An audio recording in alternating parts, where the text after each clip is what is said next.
성에너지라는 선물. 성이라는 주제를 지혜롭게 논의하기 위해 우리는 과거로 거슬러 올라가야 할 것입니다. 성이라는 것이 오늘날에만 거론되는 주제가 아님을 모두 알고 있을 것입니다. 성과 관련한 문제는 고대에도 다양한 형태로 등장했습니다. 이런 문제에 대한 더 넓은 관점을 얻기 위해 여러분이 성에 대해 갖고 있는 의무감들을 살펴볼 것입니다. 나는 지금 성적인 행위에 대한 사회적인 규범을 정하려는 것이 아닙니다. 삶의 다른 면과 마찬가지로 성에 대해서도 그 책임이 여러분 자신에게 있다는 것을 말하고자 하는 것입니다. 자, 이제 과거로 거슬러 올라가 여러분의 조상들이 지구 행성에 도착하여 자리를 잡고 삶의 목적을 정하던 때에 대해 이야기해 봅시다. 그때 여러분들은 여러 가지 힘을 부여받았습니다. 여러분이 7개의 차크라로 언급하는 에너지지요. 에너지들은 여러분 안에서 계속 움직이고 있는데 각자 특정한 일을 하도록 고안된 것입니다. 그중 어떤 에너지는 생각하기 위한 것이며 어떤 것은 느끼기 위한 것입니다. 성 에너지 역시 그런 힘 가운데 하나입니다. 여러분은 부여받은 그 힘을 저마다 선택적으로 사용할 수 있습니다. 처음에는 성 에너지가 다른 에너지와 분리되어 있지 않았습니다. 밖에 나가 사냥을 하고 싶은 욕구와 성관계를 맺고 싶은 욕구 사이에는 별다른 차이가 없었던 것이지요. 이 에너지들은 여러 번의 생을 여러분과 함께 했습니다. 여러분 각자는 이제껏 살아왔던 전생의 자신과 앞으로 되고자 하는 자기와의 조화를 위해 현생의 조건을 선택했습니다. 이번 생이 지구에서의 첫 번째 삶이 아님을 아시기 바랍니다. 여러분은 오랫동안 여행을 해왔습니다.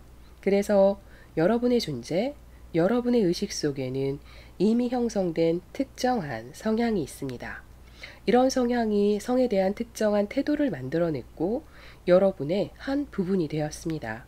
또한 그것은 개성의 한 표현이 되었으며 여러분이 어떤 일을 하든 그런 성향이 드러나게 되었지요. 다른 에너지와 마찬가지로 성 에너지는 각자의 책임이 따르도록 되어 있습니다. 이것은 자신을 표현하는 하나의 수단이었으며 여러분은 그것을 민감하게 인식할 수 있었습니다. 감정과 행위에 대한 여러분 자신의 정직성을 경험하도록 하기 위한 것이지요. 삶을 관조하면서 여러분은 자신의 생각이 삶의 조화를 가져오기도 하고 부조화를 가져오기도 하며 생각의 결과에 책임을 져야 한다는 것을 배웠습니다. 이와 마찬가지로 성 에너지를 사용하는 방식에 대해서도 스스로 책임을 져야 했습니다. 그러나 안타깝게도 이런 식의 책임감을 인정하던 시기는 오래전에 지나가 버렸습니다. 인간은 의식의 모든 차원에서 행동 규범을 만들었습니다. 그래서 더 이상 자신의 개인적 책임을 인정하지 않습니다. 여러분은 자신이 무엇을 해야 할지 말해주는 사회 법률과 규칙에 의존합니다. 그리고 그런 식으로 책임감을 회피할 수 있는 방법을 찾습니다. 하지만 그것이 효과가 있던가요? 암흑시대. 사실 여러분은 아직도 어두운 시대를 살고 있지만 암흑시대에 규정된 성적 규범이 만족을 가져다 주던가요? 나는 여러분에게 자신의 성을 인식하고서 자신만의 리얼리티를 주장하기를 권합니다. 창조와 활력과 생동감을 느끼게 해주고 긍정적이고 흥미진진한 것을 경험하게 해주는 일을 하십시오. 이것이 바로 여러분의 책임입니다. 만일 여러분이 해야 할 바를 말해주는 규범에 매여 있다면 자기가 바라는 것과 갈등을 일으킨 채 끝나고 말 것입니다. 여러분은 자신의 성적 행동에 대해 신이 매우 사소한 부분까지 관심을 갖고 있다고 믿습니다. 그러나 신은 전혀 상관하지 않습니다. 신은 여러분 이웃보다도 그 문제에 대해 더 무관심합니다. 신은 오직 한 가지 문제, 즉 여러분 의식의 질, 여러분의 힘과 사랑과 자비의 질에 관심이 있습니다. 규범대로 살았는데 만약 그것이 자신을 화나게 만들거나 부정적이며 비관적인 사람으로 만들었다면 규범을 따르는 것이 신성과 조화를 이루게 해준다고 볼 수 없습니다. 성이라는 주제는 자주 등장합니다. 하지만 나는 여러분에게 매번 이런 딜레마를 발견합니다. 우리 모두가 자신의 성적 충동에 따라 행동한다면 세상은 어떻게 될까? 모든 도덕 규범을 없앤다면 세상이 어떻게 될까? 하는 것이죠. 이런 질문에 대한 여러분과 나의 대답은 다릅니다. 여러분이 외적 규범을 내려놓는다면 더욱더 인간적이고 자발적이며 사랑이 넘치고 친절한 자기 내면의 원칙을 발견하리라고 나는 확신합니다. 여러분이 자신을 믿지 못할 때에도 나는 여러분을 믿습니다. 여러분은 스스로를 세상에 갇힌 새처럼 생각하는 듯합니다. 세상문이 열리고 규범이 사라지면 자신이 성에 굶주린 동물로 변하리라 생각하지요. 하지만 형제들이여, 그렇지 않습니다. 여러분은 자신에게 가장 유익한 것을 선택할 정도의 의식을 갖춘 창조주의 한 부분입니다. 그러나 여러분이 자기 자신이 아닌 규범에 의존한다면 모든 것은 불분명해집니다. 여러분 내면의 법은 대단히 명확합니다. 나는 그 법을 잘 알고 있습니다. 여러분이 기대어 있는 그 영원한 법이 무엇인지를 알고 있기 때문입니다. 여러분이 자신을 창조한 것이 아니라는 사실을 깨닫지 못했습니다. 여러분은 창조된 존재입니다. 여러분은 경이로운 존재로 창조되었습니다. 여러분 안에는 또한 창조된 법이 있습니다. 그 법은 매우 믿을 만한 것이지요. 인간이 만들어낸 그 어떤 법률보다 더 공정합니다.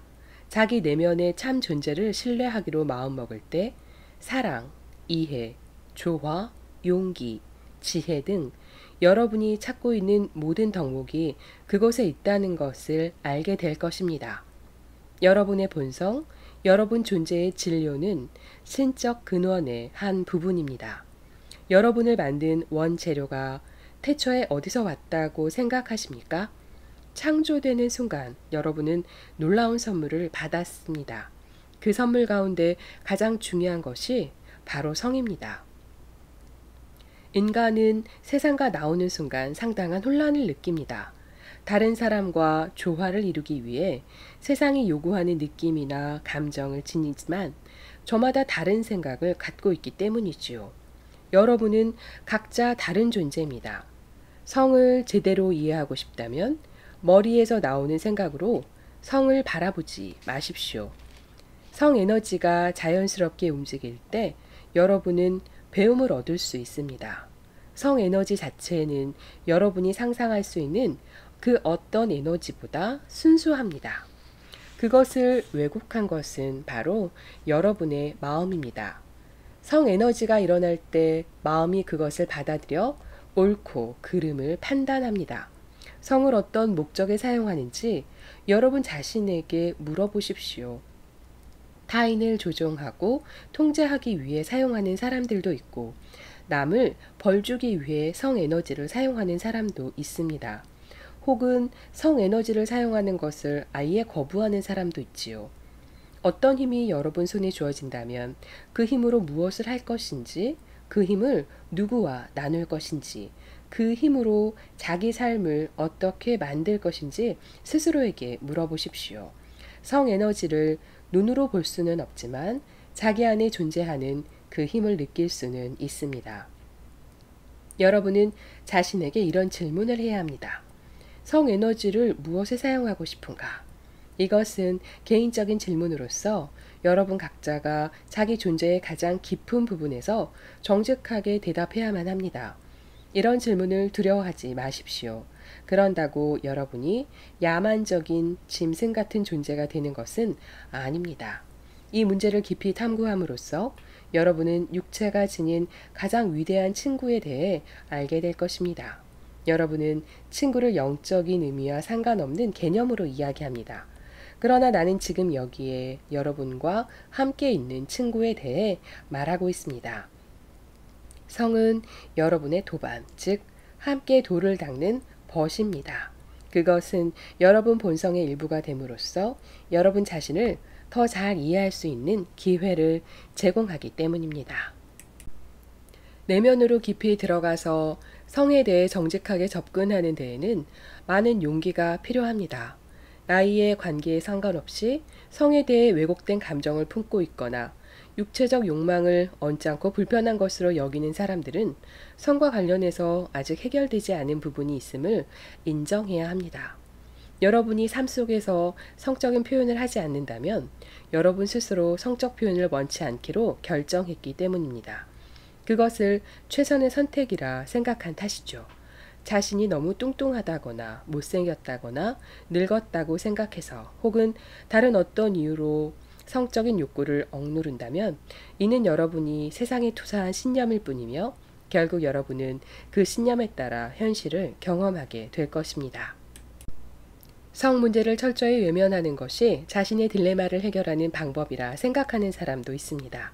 하지만 그런 사람은 계속 같은 문제에 부딪히게 될 것입니다. 이 문제를 피하고자 어떤 방법을 쓰든 성 에너지는 여전히 몸 안에 존재하며 계속해서 움직입니다. 여러분은 이 에너지를 없애지 못할 것입니다. 육체의 한 부분이기 때문이지요. 성은 육체가 지닌 가장 강력한 욕구 가운데 하나이므로 언제라도 여러분의 친구가 될 수 있습니다. 그러니 지금 당장 그 문제를 다루십시오. 그렇지 않으면 다음 생에 다시 만나게 될 것입니다. 언젠가는 이 문제에 맞닥뜨리게 될 것입니다. 여러분이 할 일은 이 놀라운 선물을 어떻게 사용할 것인지 분명히 하는 것입니다. 그때 여러분의 삶은 바뀌기 시작할 것입니다. 여러분의 많은 경험들이 달라지는 것을 발견하게 될 것입니다. 이제껏 없었던 것들이 여러분의 삶에 나타날 것이며 지금껏 여러분의 삶에 머물고 있던 것들이 떠나갈 것입니다. 여러분이 해야 할 일은 이렇게 묻고 대답하는 것입니다. 나는 이 놀라운 힘을 무엇에 사용하고 싶어 하는가? 나는 인간에게 성에너지를 선물한 신의 소망이 무엇이었을지 용감하게 이야기해 보려 합니다. 비유를 하나 들어보지요. 여러분에게 10대 자녀가 있다고 합시다.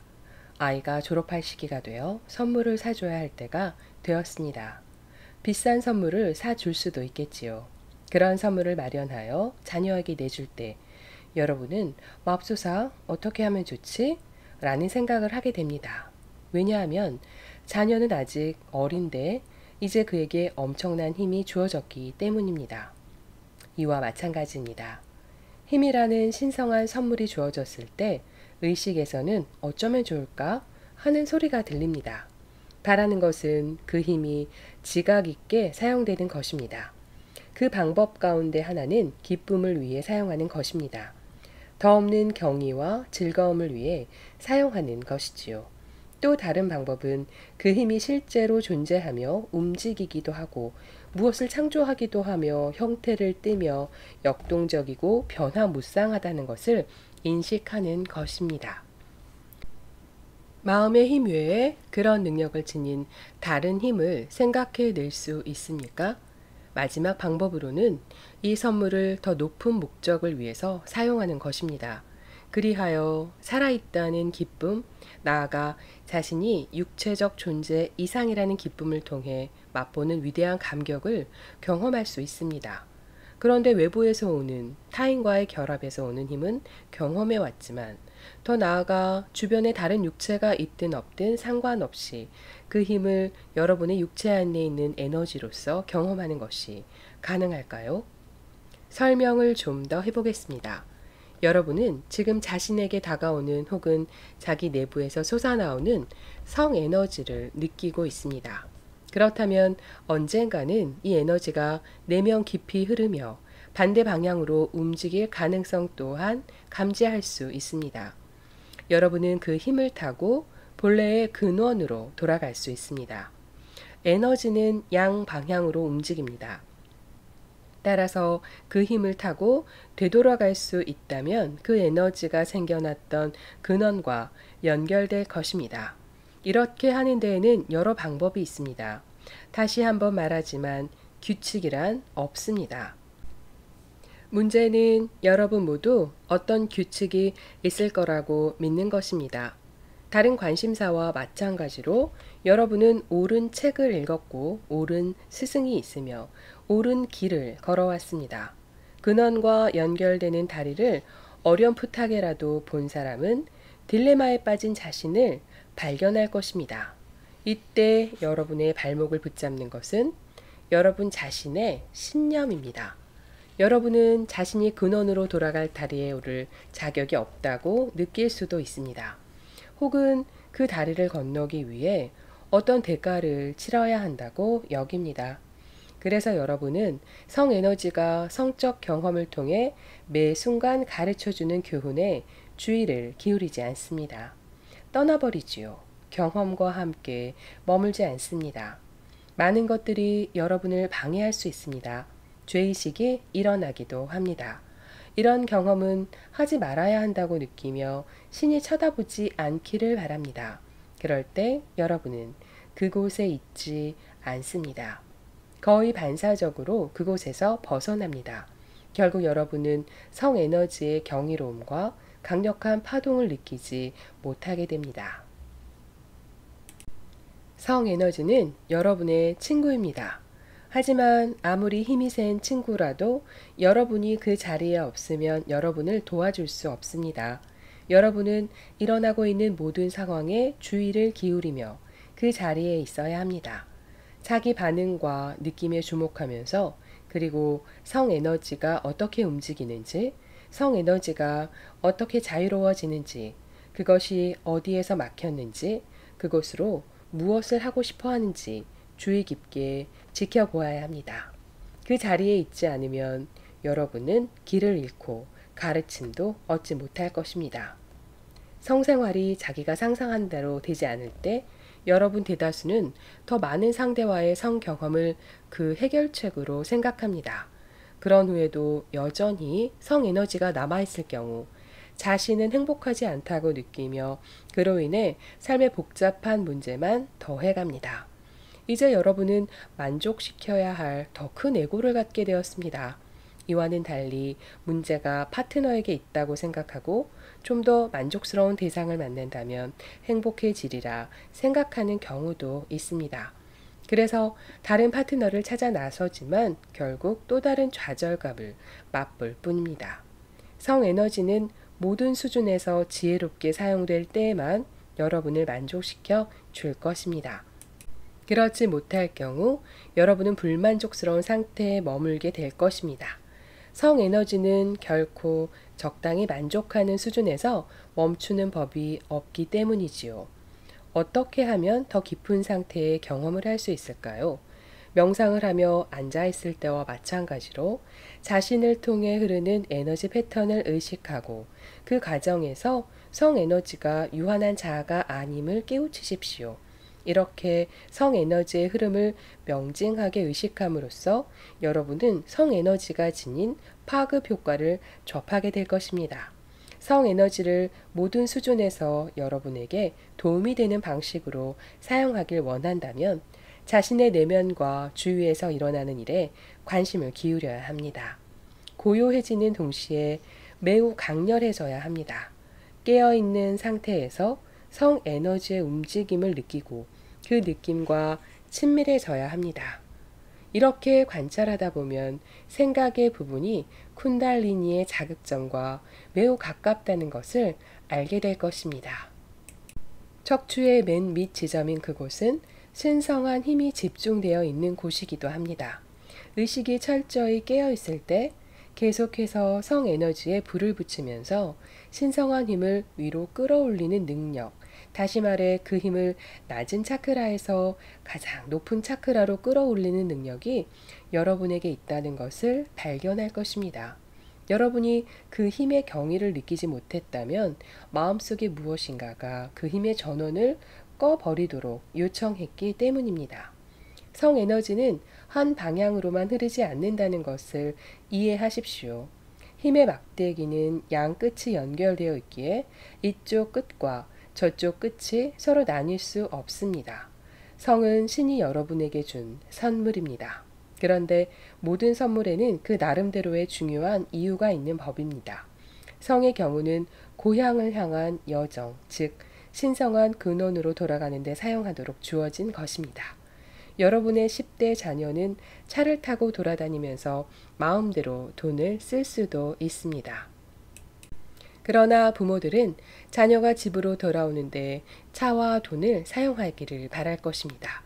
신의 마음도 부모 마음과 다르지 않습니다. 신은 여러분이 밖에 나가 놀도록 허락합니다.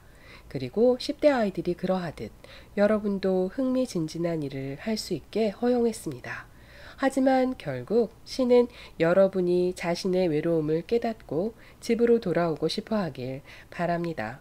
이 에너지를 가지고 어떤 방식으로 어떤 삶을 사는가 하는 것은 여러분의 자유입니다. 그러나 그것은 여러분이 집으로 돌아오기 위한 목적에 사용되도록 주어진 것임을 알아야 합니다.